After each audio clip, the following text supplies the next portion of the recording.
Marcus Rebello here for Cage Side Press with Corey Anderson, taking on Johnny Walker Saturday. Corey, first and foremost, in your last fight, I believe back in December, there was a late card switch because of a USADA situation. Here we had a bit of a scare with Nate Diaz. When that news came out, did that thought kind of go into the back of your mind, like, oh no, not again, not a late switch if, the New York Commission sort of acts up or something happens? No, not so much, because the Nate Diaz and Jorge Masvidal isn't as big of a thing as fighting for the belt. The BMF belt is something they promoting, but it's not the same as a title fight. I felt with that, John Jones coming back from a long layoff, and it's being John Jones, the safer say GOAT, against Gus, a fight they wanted to see again after 5 years. That was different. That was one they wasn't going to let slip. And as for the Nate Diaz and Masvidal, it's a fight that they all wanted, but I don't think it was one that they was going to switch it up on.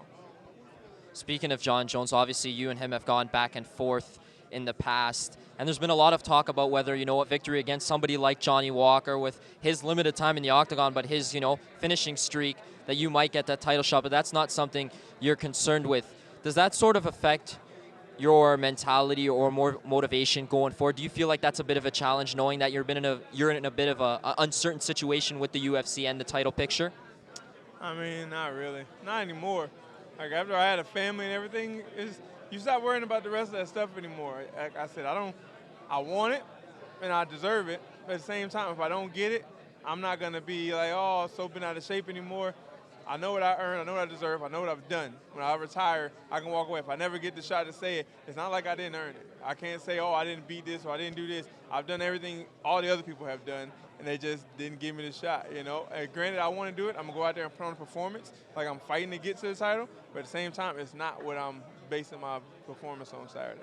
And I was going to ask you about that. This is your first fight, correct me if I'm wrong, being a father, because your wife was pregnant in the last fight that got switched over. What's that been like the last few months, having a new baby and being a new father, and obviously being a fighter as well? I mean, it's been amazing. My son is my new motivation. He's like my best friend already. Don't even talk. I love that little guy. FaceTiming with him this morning.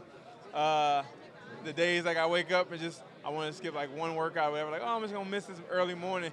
He'll be up looking at me. He'll roll up and just look up at me. It's like, fuck. He looking at me. Like, he looking up at me. Like, he's looking up to me. I need to go. He need to know every morning Daddy got up and went, and every morning Daddy come home from the gym, because Daddy works all day. That's it. And I want him to know you don't get anything just for asking for it. You got to go out there and make it happen. And if he can see that from the time he was born until the time he's old enough to be in my position, he can always say, my father did it, and that's exactly how he got what he got, and I want to do the same thing.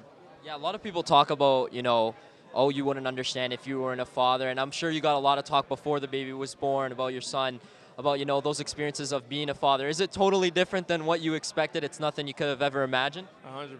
In fact, when he comes out, like watching the push and all that, or you can feel it like changing, but as you see him come out, it's like instantly a whole different switch changes. And once you get him home, it's kind of like it's not just me anymore. It wasn't just me and my wife anymore, it's us. My main decisions go by, is it going to be okay for my son? Is it okay with my wife? Then it comes back to me. So everything I do in life, day to day, is about my family. And Johnny Walker, obviously, he hasn't had a lot of cage time, but he's gotten a string of finishes here. But something that you're successful with is your wrestling, your cardio, and your ability and your toughness. Is that something when the UFC offered you that fight that you sort of got wide-eyed at and said, this is somebody I can exploit, somebody that has a lot of hype behind them, that has that finishing streak, but I can, sort of plot their weakness right here and then? I mean, the excitement behind it being Johnny, that came in. Like, yeah, this is a big name. I beat this big name. Now we get the needle moving. But as for my style, any name you mention, I feel like I can exploit. Pat Cummins was supposedly the best wrestler in 205, and I went out there and set the takedown record against him with 12, and he didn't get one takedown and dominated. So by wrestling, I know I can take down anybody if I'm out there, if I'm focused and doing what I'm supposed to do.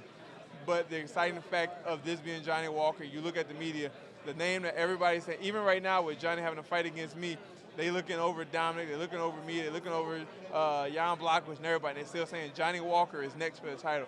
And the fact that I get to fight that guy and I can be the one to take him out of that caption, that category, that is what excites me. Well, Corey, thank you very much for the time, and best of luck on Saturday. Thank you. Thank you.